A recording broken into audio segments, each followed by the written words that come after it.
നിങ്ങളൊരു ബിഗിനർ ആണെങ്കിലും കറക്റ്റ് ആയിട്ട് എങ്ങനെയാണ് ഒരു ഫ്ലോലെസ് മേക്കപ്പ് ബേസ് സിമ്പിൾ ആയിട്ട് ചെയ്തെടുക്കേണ്ടതെന്ന് നോക്കാം. ഞാൻ എല്ലാ വീഡിയോസിലും ആദ്യം പറയുന്ന ഒരു കാര്യമാണ്, സ്കിൻ കെയർ ഇമ്പോർട്ടൻ്റ് ആയിട്ടുള്ള ഒരു കാര്യമാണ്. സ്കിൻ കെയർ നിങ്ങൾ കറക്റ്റ് ആയിട്ട് ചെയ്തെങ്കിൽ മാത്രമേ നമ്മൾ അപ്ലൈ ചെയ്യുന്ന മേക്കപ്പ് നല്ല പെർഫെക്റ്റ് ആയിട്ട് ഫേസിൽ ഇരിക്കത്തുള്ളൂ. അപ്പൊ ഒരു 10 സ്റ്റെപ്പ് സ്കിൻ കെയർ ഒന്നും ചെയ്യൊന്നും വേണ്ട. ഒരു ബേസിക് ആയിട്ട് ഒരു മോയ്സ്ചറൈസറും സൺസ്ക്രീനും അതായാലും മതി. അങ്ങനെ ഒരു ബേസിക് സ്കിൻ കെയർ എങ്കിലും നിങ്ങൾ കറക്റ്റ് ആയിട്ട് ഫോളോ ചെയ്യാനായിട്ട് ശ്രദ്ധിക്കുക. ഇനി വന്നിട്ട് ഡയറക്റ്റ് ആയിട്ട് ഒരു ട്രാൻസ്ലൂസൻ പൗഡർ എടുത്തിട്ട് ഞാൻ ഫേസിൽ ഒന്ന് ഡസ്റ്റ് ചെയ്ത് കൊടുക്കുകയാണ്, ലൈറ്റ് ആയിട്ട് എടുത്തിട്ട്. ഇത് ആക്ച്വലി ഞാനൊരു റീലിൽ കണ്ട ഹാക്കാണ്. അങ്ങനെ ട്രാൻസ്ലൂസൻ പൗഡർ ഡസ്റ്റ് ചെയ്ത് കൊടുത്തിട്ട് ഒരു സെറ്റിംഗ് സ്പ്രേ ചെയ്ത് കൊടുക്കുക. ആൻഡ് ഈ സെറ്റിംഗ് സ്പ്രേ ഡ്രൈ ആവാനായിട്ട് കുറച്ച് സമയം വെയിറ്റ് ചെയ്യണേ. ട്രാൻസ്ലൂസൻ പൗഡറിന് വേണ്ടിയിട്ട് ഞാൻ മാഴ്സിന്റെ ബനാന പൗഡർ ആണ് എടുത്തത്. ആൻഡ് സെറ്റിംഗ് സ്പ്രേ വന്നിട്ട് ഫേസസിന്റെ ആണ്. ഇനി നമുക്ക് പ്രൈമർ അപ്ലൈ ചെയ്ത് കൊടുക്കാം. എൻ്റെ ഒരു പേഴ്സണൽ ഫേവറേറ്റ് പ്രൈമർ ആണ് ഈ മാഴ്സിന്റെ ഗ്രിപ്പിംഗ് പ്രൈമർ. ഇത് അപ്ലൈ ചെയ്തിട്ടുണ്ടെങ്കിൽ ശരിക്കും നല്ലൊരു ഗ്ലോ ഉണ്ടാവും ഫേസിൽ. അപ്ലൈ ചെയ്ത ഉടനെ നമുക്ക് കാണാൻ പറ്റും ഫേസ് നല്ലൊരു ഗ്ലോയിങ് ആയിട്ടിരിക്കുന്നത്. പ്രൈമർ കഴിഞ്ഞ് ഇനി നമുക്ക് ഫൗണ്ടേഷൻ അപ്ലൈ ചെയ്ത് കൊടുക്കാം. ഞാൻ എടുത്തിട്ടുള്ളത് മേബിലിന്റെ ലൂമി മാറ്റ് ഫൗണ്ടേഷൻ ആണ്.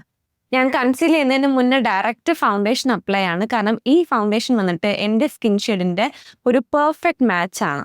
പക്ഷെ അതൊരു 2-3 മിനിറ്റ്സ് കഴിയുമ്പോൾ ഒന്ന് ഡള്ളായാലും കുഴപ്പമില്ല. എന്തായാലും ബ്രൈറ്റ് അല്ലാത്തതുകൊണ്ട് കൺസീൽ ചെയ്യുന്നതിന് മുന്നേ ഈ ഫൗണ്ടേഷൻ അപ്ലൈ ചെയ്ത് കൊടുക്കാം. ഈ ഫൗണ്ടേഷൻ അപ്ലൈ ചെയ്ത് ബ്ലെൻഡ് ചെയ്തതിന് ശേഷമാണ് ഞാൻ ഇനി കൺസീലർ അപ്ലൈ ചെയ്യാൻ പോകുന്നത്. അതും എൻ്റെ സ്കിൻ ഷെയ്ഡിനെ കാട്ടിയും ഒരു 1 to 2 ഷെയ്ഡ് ലൈറ്റർ കൺസീലർ ആണ് അപ്ലൈ ചെയ്യുന്നത്. കൺസീലറും മേബിലിന് തന്നെ കൺസീലർ ആണ്.